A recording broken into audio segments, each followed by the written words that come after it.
Look at this document. A single drop of black ink bleeds into the parchment, violently crossing out the word Persia and replacing it with 4 letters.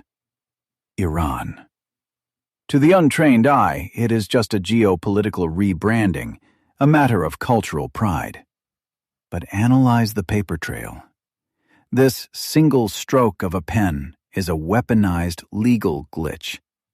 In 1935, it effectively evaporated the foundational contracts of the most ruthless resource monopoly in the history of the British Empire. You live inside the exact same architecture of extraction today. Modern global conglomerates use identical ironclad legal frameworks to lock sovereign nations and average citizens into perpetual debt algorithms. When you blindly accept a digital terms of service agreement, you are signing a modern concession. If you do not understand the mechanics of how this century-old monopoly was broken, you remain completely defenseless against the digital cartels harvesting your data and your future. We are going to open the archive and trace the forensic paper trail of the ultimate legal loophole. We will analyze the evidence of a heist where no vaults were blown and no shots were fired. Operating strictly within the sterile protocols of international law, we will document exactly how a sovereign state systematically murdered its own historical identity. They did not do it to rewrite history books. They did it to sever a parasitic financial cord and save their economic survival. The physical evidence is buried deep inside a temperature-controlled vault in a dark, wood-paneled room. The heavy steel tumblers of a massive safe crank open, breaking the silence. Inside lies the prime suspect, the original D'Arcy Concession document, drafted in the year 1901. Through the eyes of a forensic accountant, the elegant calligraphy on this yellowing parchment is not art. It is a meticulously engineered crime scene, written in the dense legalese of corporate extraction. To understand the motive, the auditor must examine the initial transaction. In 1901, a British speculator named William Knox D'Arcy initiated a contract that defies modern financial logic. He purchased the absolute exclusive rights to prospect for, extract, and export oil across a vast untapped territory. The geographical footprint of this single signature covered an astronomical 480,000 square miles of sovereign land. Let the scale of that land grab sink into the ledger. That is an operational zone larger than the states of Texas and California combined. The financial records show no massive geopolitical debt exchange, no military conquest. The receipt for this continent-sized monopoly was a single upfront cash payment of a mere £20,000. The auditor stares at the zeros, searching for a missing page, because acquiring a nation's lifeblood for pocket change is a mathematical anomaly. But the upfront payment is merely the bait. The true venom lies in the structural dividends. The accountant's finger traces down to the percentage payouts, buried deep beneath the legal jargon. The concession guaranteed the local sovereign government a measly 16% of the net profits.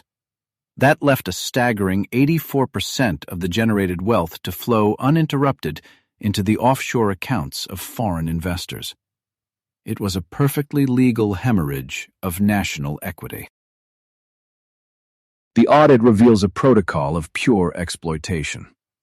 This was not a partnership or a bilateral trade agreement. It was the total privatization of a nation's geological destiny. The corporation secured absolute authority to build pipelines, refineries, and private roads, essentially erecting a sovereign corporate state right on top of an existing empire.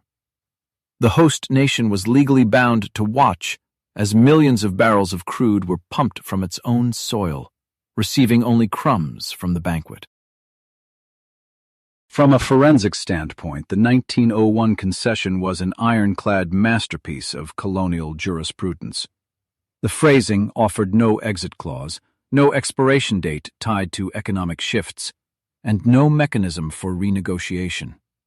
Once the sovereign's seal was pressed into the wax, the trap snapped shut. The accountant recognizes this structure instantly. It is the blueprint for a bloodless coup, executed not with artillery shells, but with binding arbitration and impenetrable clauses. This single piece of paper rapidly mutated into the geopolitical engine of the 20th century. The 84% profit margin fueled the expansion of a global superpower, financing dreadnoughts and industrial complexes thousands of miles away. Meanwhile, the original owners of the oil were legally suffocated by their own signature. They were trapped in a paradox, possessing unimaginable subterranean wealth, yet structurally impoverished by the very contract that unearthed it. If you are the trapped sovereign, how do you break the unbreakable? You cannot simply tear up the ledger. The international tribunals of the era, controlled by the exact same beneficiaries of the monopoly, would freeze your assets, embargo your ports, and legally authorize a military intervention to protect their corporate property. Every conventional escape route is sealed. The law itself is the warden, and the contract is the prison cell from which there is seemingly no legal pardon. The investigator closes the heavy vault door, the echo ringing through the archive. We've just examined what is undeniably the most devastating, structurally asymmetric business deal in human history. The paper trail confirms a total corporate victory. The monopoly holds all the cards. The host nation is bleeding out mathematically, and the international courts stand ready to enforce the extraction until the wells run dry. The crime is flawless. The legal alibi is absolute. We are left staring at the ultimate financial paradox, a masterclass in bureaucratic conquest. How do you legally steal an ocean of black gold without deploying a single soldier? You convince the victim to sign away the keys to the vault. But when the victim finally realizes they are slated for economic execution, how do they strike back? The answer is hidden in the very foundations of international law, waiting for a single drop of ink to change the rules of the game entirely. The ink on the D'Arcy Concession did not just stain a ledger. It metastasized into steel and fire. We shift our focus from the quiet London archive to the searing heat of the Khuzestan province. The intelligence analyst reviews declassified aerial surveillance. The signature from 1901 has materialized into a sprawling industrial leviathan. The paper trap is now a geographical reality, actively draining the subterranean wealth of an entire nation. Look at the archival footage of the Abadan refinery through the analyst's lens. This is not just a processing plant. It is the pipeline that bled a country dry to fuel a world war. A ticking counter overlays the footage. On the left side of the screen, a relentless torrent of black crude pumps into the hulls of foreign tankers. On the right, a slow, agonizing drip of pennies trickles into the national treasury. The physical weight of this extraction is suffocating. In forensic accounting, we look for the hemorrhage. The anomaly here is the sheer velocity of the capital flight. The analyst tracks the logistics network. We are witnessing an industrial hemorrhage on a planetary scale. The infrastructure was not built to develop the host nation. It was engineered strictly for maximum extraction speed. It is a one-way valve, designed to pull geological wealth out of the ground and transfer it directly to a foreign balance sheet. The data points from the 1910s show a rapid escalation. What started as a speculative venture quickly mutated into an existential necessity for the British Empire. By 1920, the Abadan refinery had expanded into an absolute behemoth of industrial engineering. The analyst traces the supply lines radiating outward from the Persian Gulf, forming a global web of energy dependence. The numbers logged in the maritime registries are staggering. The refinery was processing enough crude oil to single-handedly fuel the entire British Royal Navy during the First World War. Think about the geopolitical leverage contained in that fact. The supremacy of the world's most powerful maritime force was entirely dependent on a single geographic choke point, secured by a highly questionable piece of paper signed decades earlier. When you control the fuel, you control the empire. But let us follow the money back to the source. The intelligence analyst pulls the tax records and export manifests for a side-by-side comparison. This is where the mathematical brutality of the D'Arcy Concession truly reveals itself. The gap between the volume of extracted resources and the localized financial return is not just an accounting error. It is a structural pillaging. The ledges from the 1920s highlight a terrifying economic divergence. The corporation was extracting over 40 million barrels of crude oil annually. Yet, despite this colossal industrial output, the local treasury received less than £1 million per year. It is a mathematical paradox. A nation is generating the energy that powers the modern world, yet it is starving. The financial insult goes deeper when we examine the ultimate beneficiary. While the host nation received a fractional pittance, the British government was taking in millions of pounds in corporate taxes alone. The British state, entirely separate from the corporate shareholders, was profiting vastly more from the oil than the sovereign nation that owned the land. The contract had effectively legalized the expropriation of national wealth. The intelligence analyst cross-references these tax revenues with the localized investment data. The findings are zero. There is no domestic reinvestment, no public infrastructure for the local population. The corporate entity is operating as a massive, impenetrable vacuum. To the forensic eye, this is the definition of a parasitical economic model. The host provides the lifeblood, and the parasite grows exponentially, completely detached from the host's survival. To enforce this parasitic relationship, the corporation required more than just lawyers. It required physical dominance. The Anglo-Persian oil company effectively operated as a state within a state. It bypassed the local government entirely, dictating its own rules of engagement. The analyst highlights the geographical boundaries of the company's influence, noting how it completely superseded the sovereign laws of the land it occupied. This shadow state did not rely on local police. The corporate monopoly maintained its own heavily armed private security forces. They controlled the roads, monitored the ports, and dictated the development of local infrastructure solely to benefit the extraction process. If a local municipality wanted to build a road, it required the silent approval of the corporate overseers. The nation had been structurally colonized from the inside out.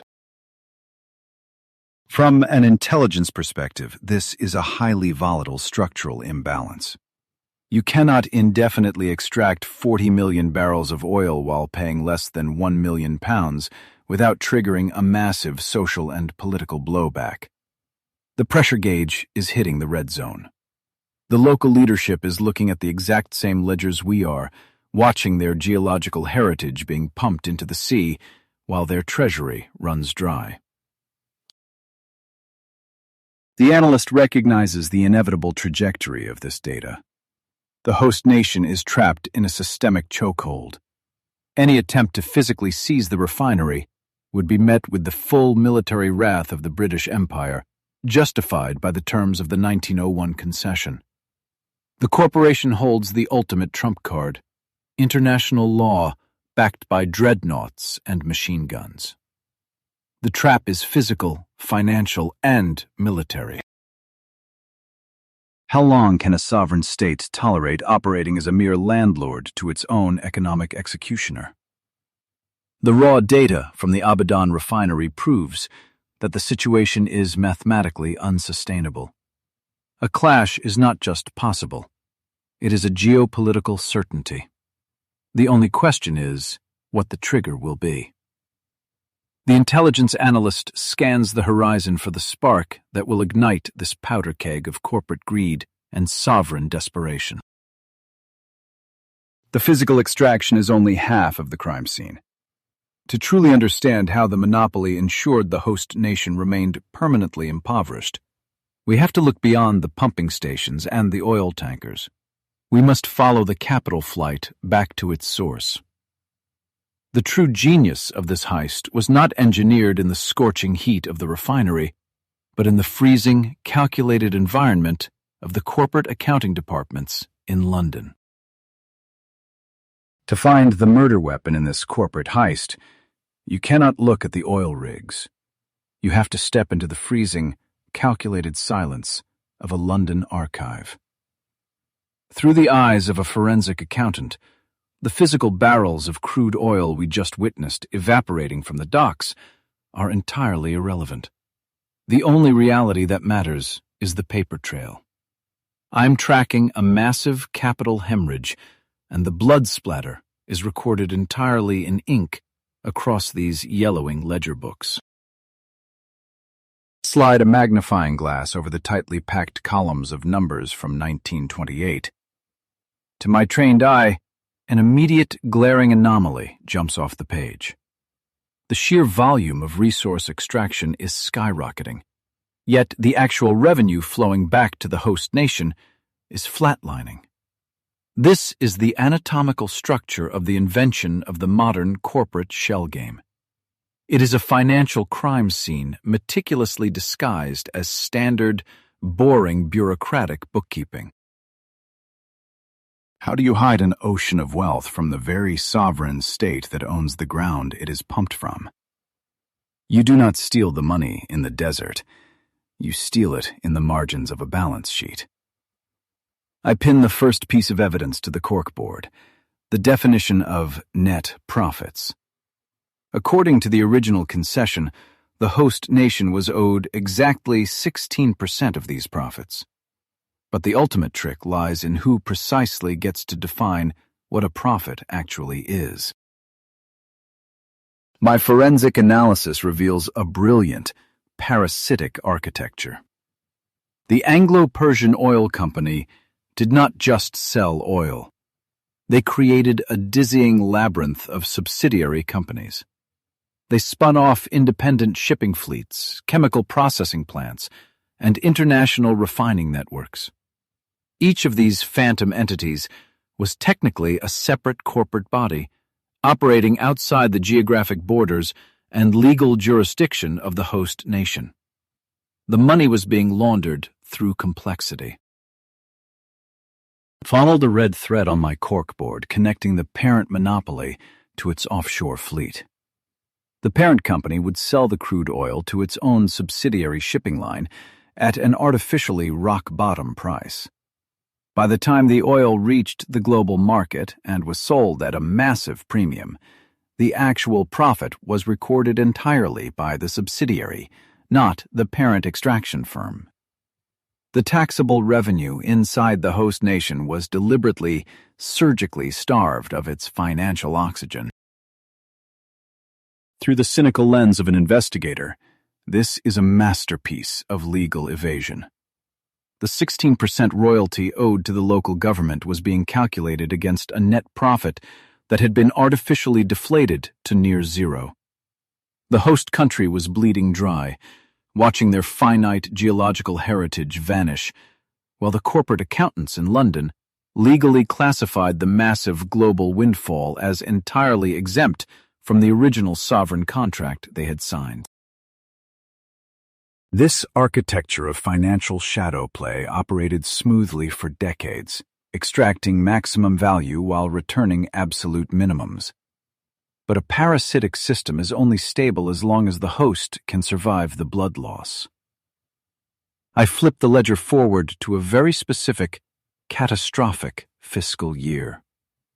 The paper trail hits a brick wall in 1931. The global economy is violently contracting, and the corporate monopoly decides to shift the entire burden of survival onto the victim. In 1931, citing the catastrophic global fallout of the Great Depression, the monopoly officially declared a massive artificial drop in its regional profits. From the perspective of this archive room, the declaration is highly suspicious. The global demand for naval fuel and industrial crude had not evaporated. Yet, the corporate ledger presented to the host nation's auditors showed a sudden, devastating financial collapse. The parent company was openly claiming poverty. I tapped my finger against the 1931 revenue column. The corporation was using the global economic panic as the ultimate alibi. By hiding their true liquidity within their untouchable global subsidiaries, they could present a localized balance sheet that looked like a wasteland. They were deliberately crashing the perceived value of the extraction operation to justify a move that would financially break the sovereign state completely without firing a single military bullet. The physical evidence of this fiscal assault arrives in the form of a single, devastating transaction. Following the artificially deflated earnings report, the corporation sent their annual royalty check. The payout was a mere £366,000. To the host nation, this was not just a discrepancy, it was an act of raw financial violence. It represented a devastating 75% drop from the previous year's already heavily manipulated revenue stream. A drop of 75% in national revenue does not just cause a recession, it instantly bankrupts the local government. I stare at the archived copy of that royalty check. £366,000 in exchange for the extraction of tens of millions of barrels of oil. The host state had been entirely dependent on this single stream of income to fund its basic infrastructure, pay its civil servants, and maintain its own increasingly fragile internal security. This is the exact same forensic blueprint used by modern tech monopolies today. You funnel the billions through an offshore tax haven, claim a net loss in the country where the actual work is done, and legally starve the host. Sitting in this archive, I recognize the sheer arrogance of the 1931 transaction. The corporation was not just shortchanging a business partner. They were demonstrating absolute, untouchable supremacy over a sovereign government and its starving people. Look at the resulting geopolitical friction from the perspective of the local capital. The treasury is empty. The streets are fracturing. Yet, right on the horizon, the massive Abadan refinery continues to pump thick black smoke into the sky, processing uninterrupted rivers of wealth for a foreign empire. The ledger on my desk proves the legal contract has become a suicide pact.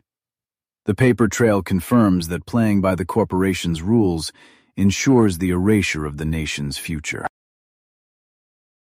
I closed the 1931 ledger with a heavy thud. The motive for the upcoming geopolitical explosion is now meticulously documented on my corkboard. You can legally rob a nation through complex subsidiary accounting, but you cannot bankrupt a sovereign ruler and expect him to quietly accept your terms of service. The corporation had pushed their legal loophole 1 inch too far, transforming a slow, bureaucratic bleeding into an immediate, explosive, and existential threat. This paperwork has laid bare the ultimate vulnerability of the state. But raw data and accounting ledgers cannot capture the human reaction to such a staggering betrayal. When a nation is backed into a financial corner by an unbreakable, fraudulent contract, The response ceases to be a matter of arithmetic. The focus shifts from the cold silence of the London archive to the burning, visceral fury of a palace thousands of miles away, where a single piece of paper is about to ignite a fire. The fury in the local capital is not a metaphor, it is a physical fire. I watched the flames consume the offensively small 1931 royalty check inside the lavish fireplace of a Tehran palace. The paper curls, turns to black ash, and floats up the chimney. This is not just a temper tantrum. It is the exact moment an accounting discrepancy transforms into a violent geopolitical rupture. But here is the paradox facing our forensic investigation. How does burning a piece of paper stop an industrial juggernaut? The corporation still holds the legal title. They still control the pipelines, the private security, and the physical flow of oil. You can burn the ledger, but you cannot burn the terms of service. Raw anger does not invalidate a binding international contract. It only invites retaliation. To the investigator, an emotional outburst is a strategic error. In the cold calculus of corporate law, burning the contract is a breach of agreement. The local sovereign believes he is taking a stand for his starving populace. The boardroom in London sees something entirely different. They see a rogue client violating a 60-year lease. And in the 1930s, corporations did not send lawyers to resolve a lease violation. They sent armadas. The paper trail leads directly to a catastrophic decision. On November 27, 1932, the local ruler, Reza Shah, officially and unilaterally cancelled the D'Arcy Concession. He declares the 1901 agreement null and void. A single decree attempts to erase 3 decades of corporate monopoly. It is a desperate, bold move to reclaim economic sovereignty, but legally, it is a massive, fatal miscalculation. You cannot simply tear up a contract with an empire and expect them to pack up their machinery. The moment the cancellation order hits the telegraph wires, the corporate headquarters in London goes into total lockdown. They do not view this as a dispute between business partners. They classify the cancellation as an act of theft against the British Crown. The financial spreadsheet has just been replaced by a military target list. The British Empire's response is immediate and overwhelming. The archive reveals the frantic dispatch orders sent to the Admiralty. Heavily armed warships are instantly redirected to the Persian Gulf. The Royal Navy, fueled by the very oil they are sailing to protect, prepares to blockade the coastline. This is the brutal reality of corporate power in the early 20th century. I trace the naval routes on the tactical map. The battleships are not there to negotiate a better royalty rate. They are there to enforce a corporate monopoly through overwhelming lethal force. The cannons are aimed squarely at the sovereign capital. If the local government does not immediately reinstate the D'Arcy Concession, the Navy has authorization to bombard the coastal infrastructure into absolute dust. The declassified diplomatic cables spell out the ultimatum with chilling clarity. London threatens a full-scale military invasion to protect what they deem to be untouchable corporate assets. The military brass is perfectly willing to occupy the entire nation, depose the sovereign, and install a compliant puppet regime, all to ensure the uninterrupted flow of millions of barrels of crude oil to their refineries. This is the ultimate dead end for the rebellious state. Look at the balance of power. On one side, a bankrupt nation with a fractured army and a burning piece of paper. On the other side, the largest naval armada on the planet, acting as the private enforcement arm of a multinational oil cartel. The trap has snapped shut. Any conventional military resistance will result in the total annihilation of the host country. As an intelligence analyst reviewing the historical threat matrix, the conclusion is bleak. The monopoly has perfectly weaponized international law and military supremacy. You cannot fight a cartel that owns the judges, the banks, and the battleships. The local leadership realizes that raw defiance has brought them to the brink of absolute extinction.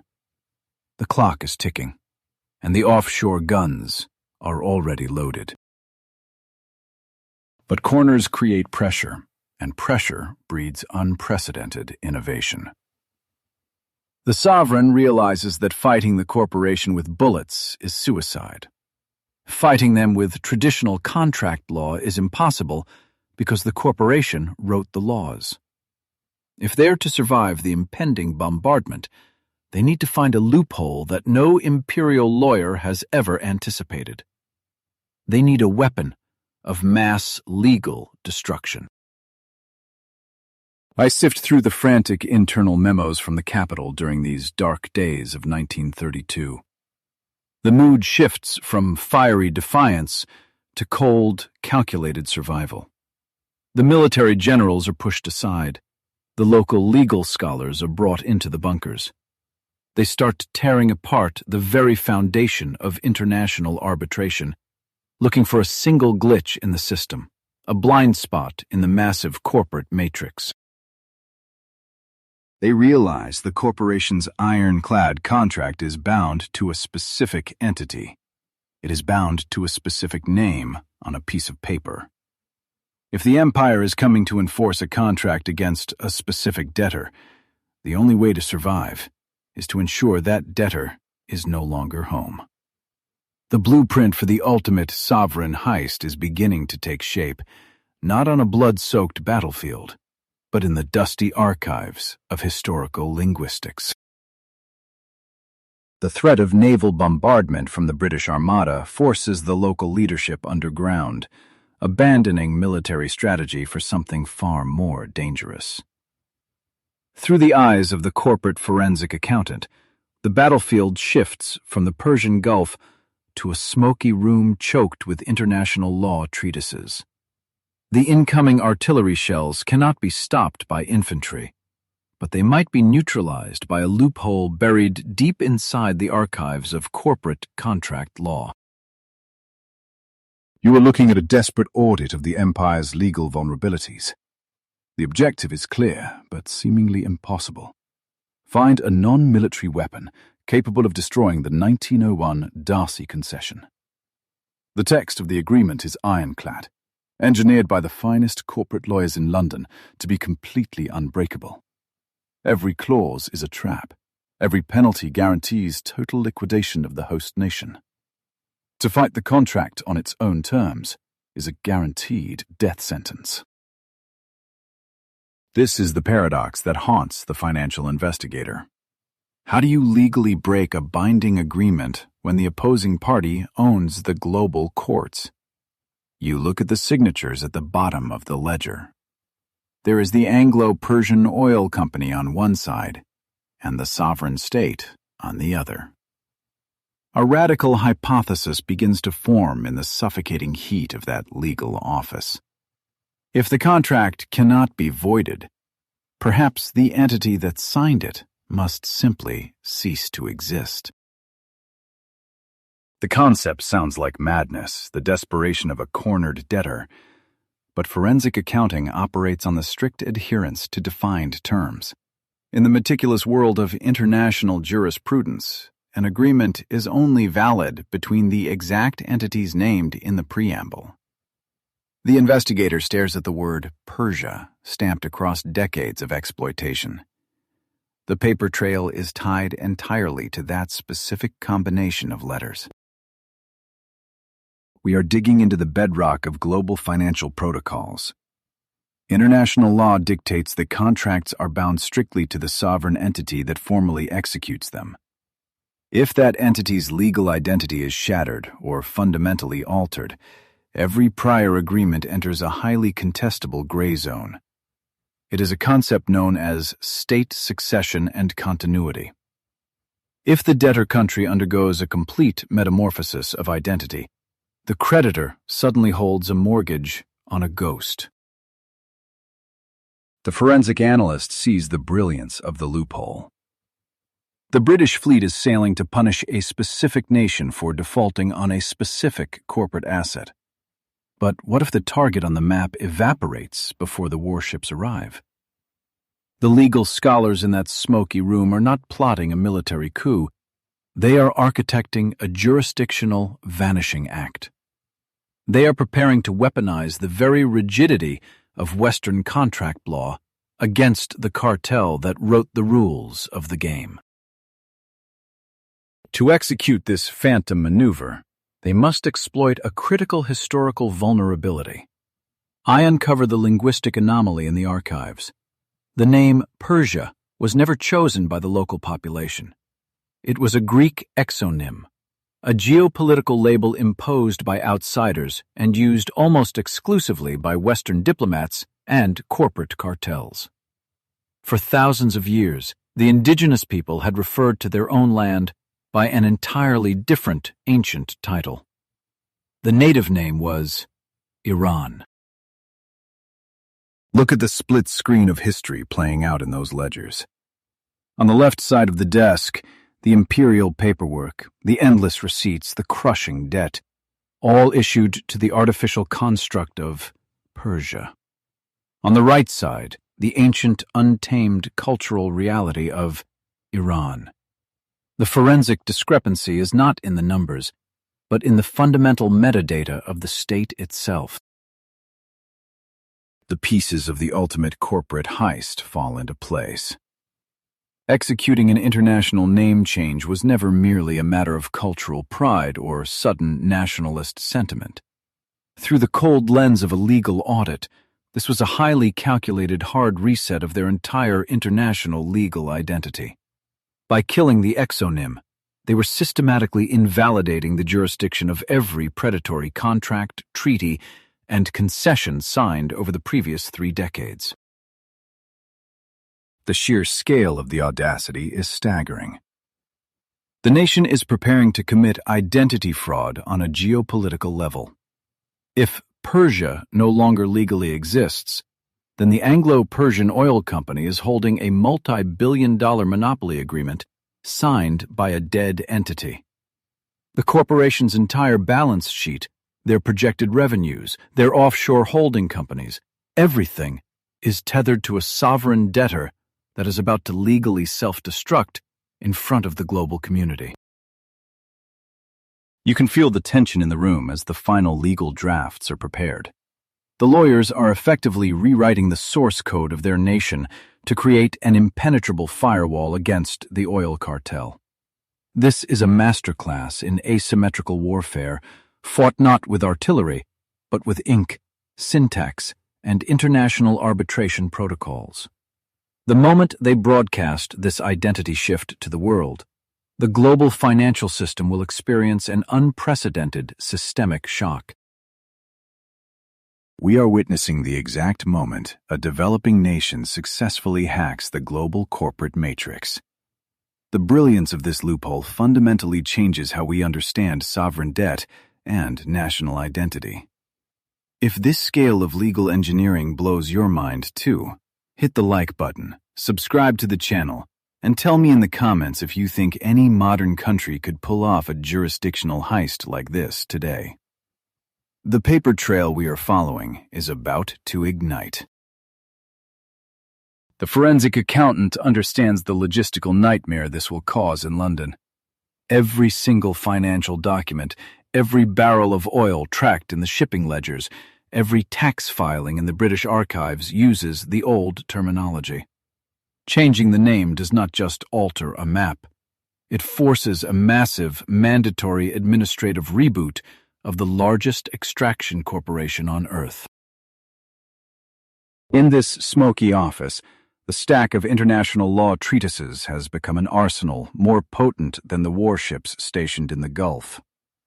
The legal team has found the fatal flaw in the cartel's armor. The monopoly relied entirely on the assumption that a state's identity is permanent and immovable. They built an empire of extraction on a foundation of Western legal certainty.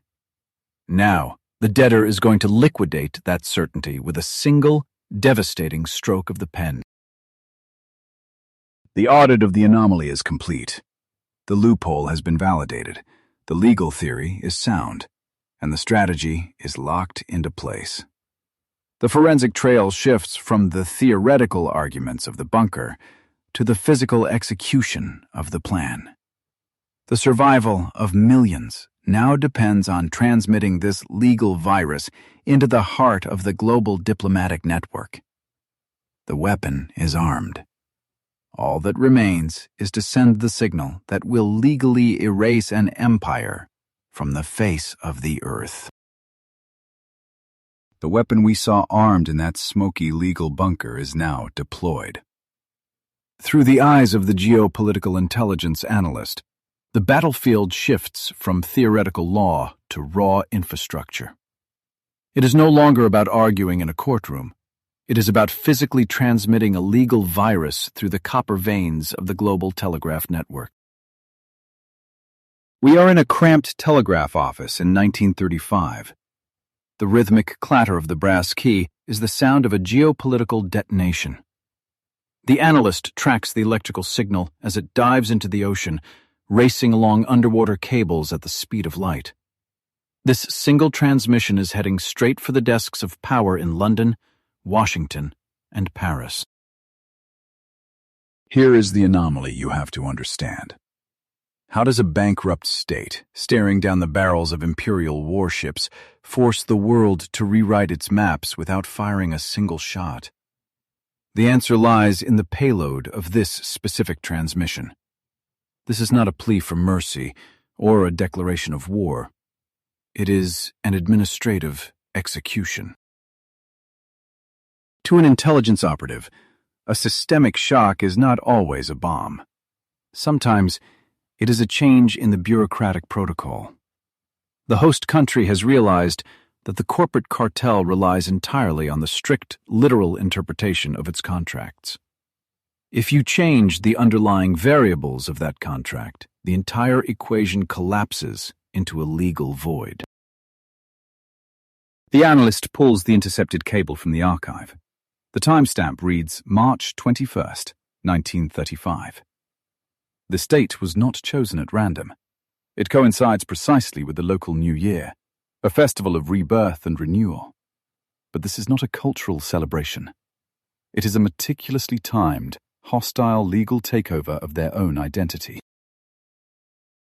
The decree is breathtaking in its bluntness. The sovereign government formally demands that all foreign diplomatic missions, international postal services, and global financial institutions immediately cease using the exonym we discussed earlier.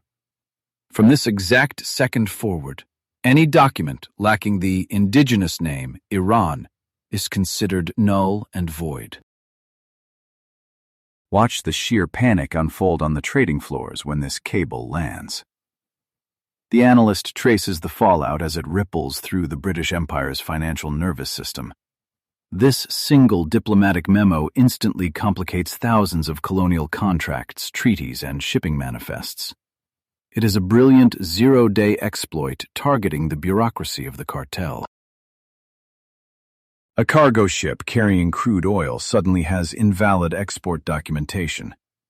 A bank in Zurich cannot process a multi-million-pound royalty payment because the payee legally no longer exists. The intelligence analyst sees the paper trail warp and twist. The state has weaponized red tape, turning the empire's own strict legal codes into an inescapable trap. You must appreciate the cynical beauty of this maneuver. The monopoly was built to extract physical resources, guarded by physical warships. But you cannot shoot an administrative decree with a naval cannon. The cartel's lawyers are staring at a contract signed by a phantom entity. The jurisdiction they claim to own has simply evaporated into the legal ether.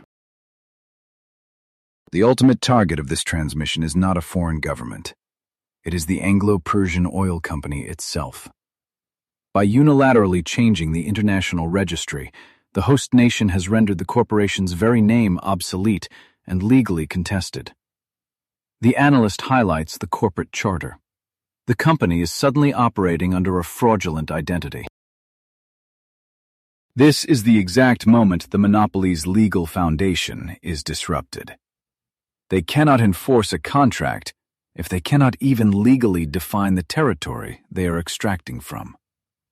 The identity shift forces the most powerful corporate entity on Earth to officially rename itself just to remain compliant with international postal and banking regulations. I want you to look closely at the corporate panic documented in these declassified archives. The cartel executives realize they have been outmaneuvered. If they refuse to acknowledge the new name, their shipments are seized as contraband. If they accept the new name, they legally validate the sovereign power of the very state they are trying to subjugate. It is a perfect checkmate. The intelligence analyst notes the inevitable capitulation in the diplomatic traffic. Stripped of their absolute legal certainty, the executives pack their briefcases. The geopolitical firewall has held. The corporation is forced to step away from the protection of the British military and physically return to the negotiating table. This is not just about oil anymore. It is about the architecture of global power. The paper trail confirms that this tactic sent shockwaves through every colonized nation on Earth. The cartel realized that physical occupation means nothing if you do not control the legal definitions. The database of reality had been rewritten by the people who actually lived in it. But corporate empires do not surrender easily. They mutate. The analyst knows that when a cartel loses a battle on the ground, they escalate the war to the international courts. The decree has leveled the playing field, but it has also triggered a massive retaliation.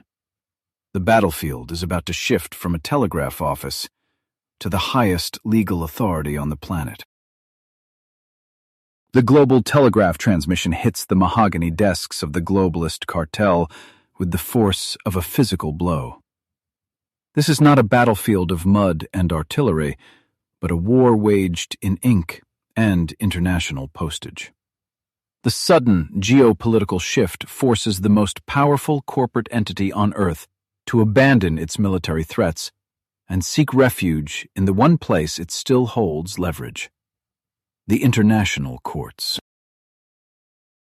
I track the paper trail from London to the austere halls of the League of Nations headquarters in Geneva. The atmosphere inside the grand arbitration chamber is suffocating, dense with the clash of sovereign rights against desperate corporate greed. Men in impeccably tailored suits argue furiously across a massive wooden table, violently slamming thousands of pages of legal briefs onto the polished oak. The anomaly sitting at the center of this mahogany table is entirely unprecedented in the architecture of global power. I am looking at the legal blueprints of a courtroom war where a private corporation is effectively putting an entire sovereign nation on trial.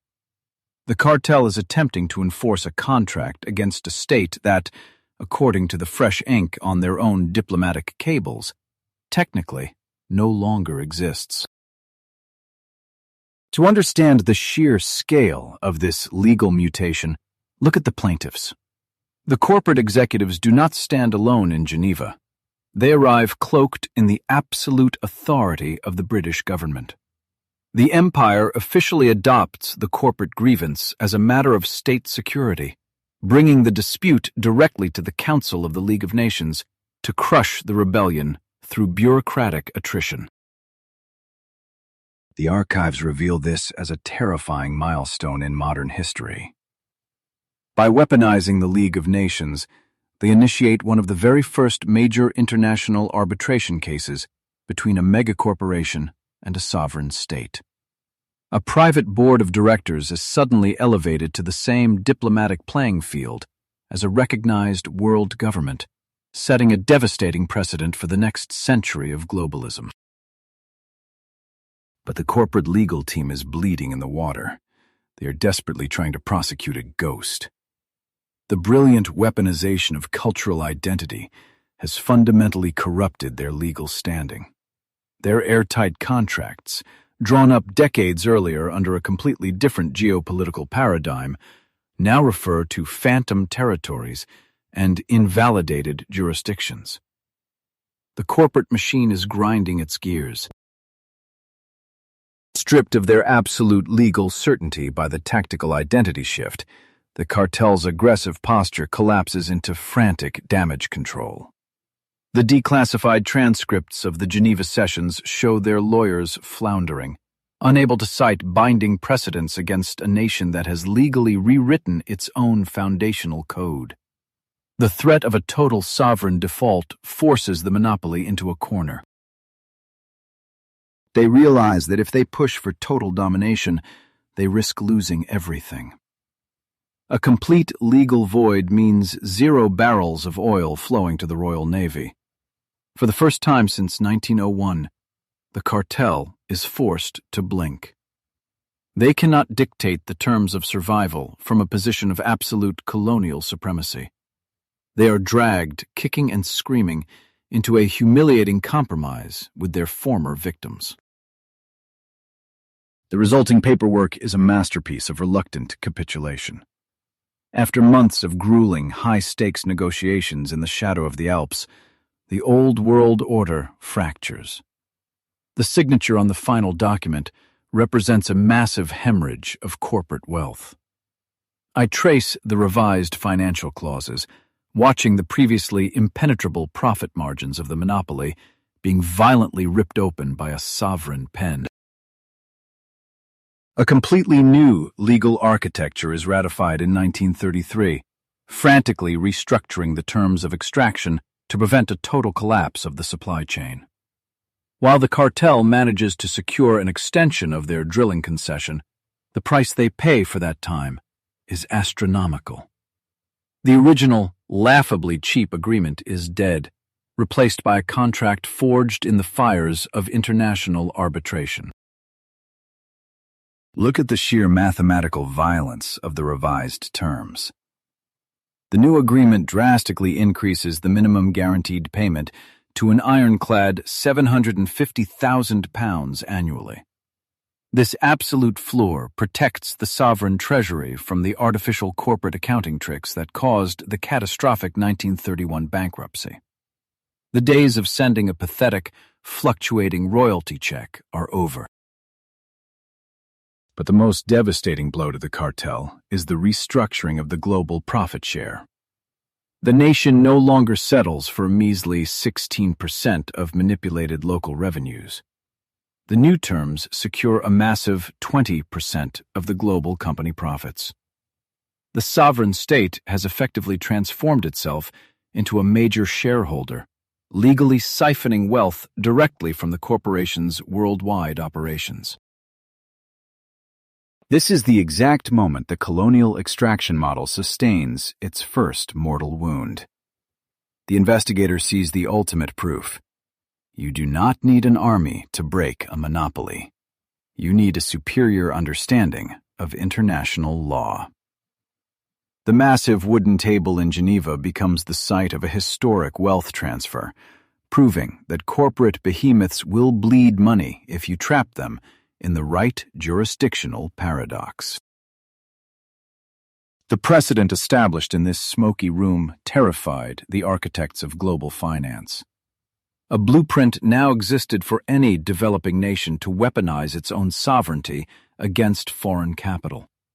By rewriting the database of their own reality, a targeted population managed to hack the most sophisticated financial extraction machine of the era, recovering millions of pounds that would have otherwise vanished offshore.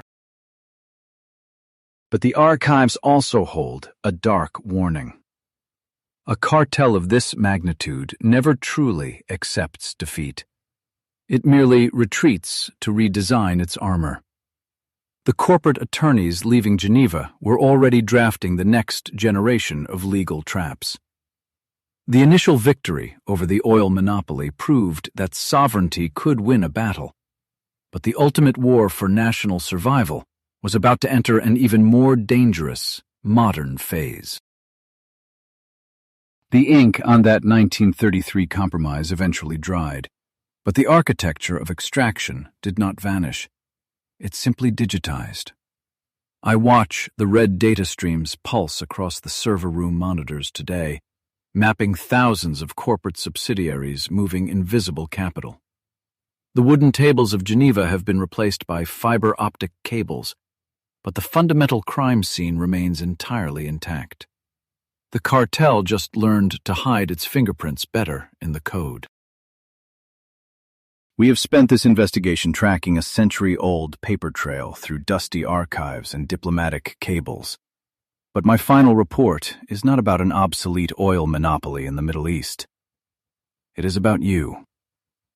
The forensic vulnerability we uncovered, the way a corporation uses asymmetrical contracts to siphon your resources, is actively running on the device in your pocket right now. We only looked at the past to diagnose the present. The identity hack of 1935 was never the end of the operation. It was the proof of concept. By redefining their sovereign reality, the state established the legal and psychological precedent required for the ultimate kill shot. That tactical victory laid the absolute groundwork for the complete nationalization of the Iranian oil industry in 1951. They proved the firewall held, and then they locked the cartel out of the mainframe permanently. But a predatory monopoly is a highly adaptive organism. When the Anglo-Iranian oil company was legally cornered and stripped of its colonial mandate, it executed a forensic evasion maneuver of its own. It scrubbed its imperial history from the ledger, completely rebranding itself into the modern corporate entity we now know as British Petroleum, or BP. They masked a bloody history of extraction behind a sterile green and yellow logo. This perpetual arms race between state sovereignty and corporate capital dictates the modern geopolitical map. Today, developing nations across the global south are deploying the exact same forensic legal strategies we uncovered in the 1930s. They are unilaterally redefining their sovereign jurisdictions and leveraging international arbitration courts to break the stranglehold of neo-colonial resource extraction. The playbook has been fully open-sourced. Which brings us to the ultimate verdict of this investigation. The ghost of the D'Arcy Concession did not die in the 20th century. It mutated. That 1901 document is the direct architectural ancestor of every digital terms of service agreement you blindly accept today. The modern tech monopolies use the exact same ironclad legal structures to enclose your personal data, trapping you in a perpetual state of digital extraction without a royalty check. We operate under the dangerous illusion that the global market is a natural force, like gravity or the weather. It is not. The market is a meticulously engineered legal construct written by attorneys who understand that whoever defines the nomenclature controls the assets. National identity is not merely a cultural construct or a flag on a pole. It is the ultimate legal firewall against global corporate extraction. If you surrender your identity, you forfeit your wealth. You are currently standing inside the most sophisticated extraction machine in human history. The raw material is no longer just crude oil pumped from the desert. The raw material is your attention, your behavioral data, and your financial future. The monopolies have simply swapped naval warships for algorithmic manipulation. To survive this environment, you must adopt the mindset of a forensic auditor. You have to read the fine print of your own reality. If this investigation dismantled your preconceptions about how global power actually operates, Hit the like button so we know the signal is breaking through the noise. Drop a comment below with your verdict on whether modern nation-states can still hold tech monopolies accountable. And if you want to continue hacking the historical matrix with us, subscribe to the channel. We have plenty more cold cases in the archives waiting to be reopened. The servers hum around me, processing trillions of microtransactions a second.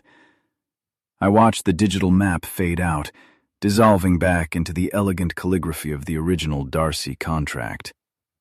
The cycle of extraction is eternal, but the mechanisms of resistance are equally enduring.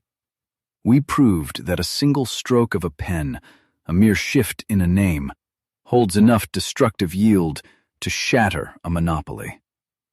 The only question left is what you will do when they ask for your signature. The ultimate lesson of the Persian ledger is that reality is highly negotiable, if you understand the underlying code. The empire of extraction only functions as long as you agree to play by its fabricated rules.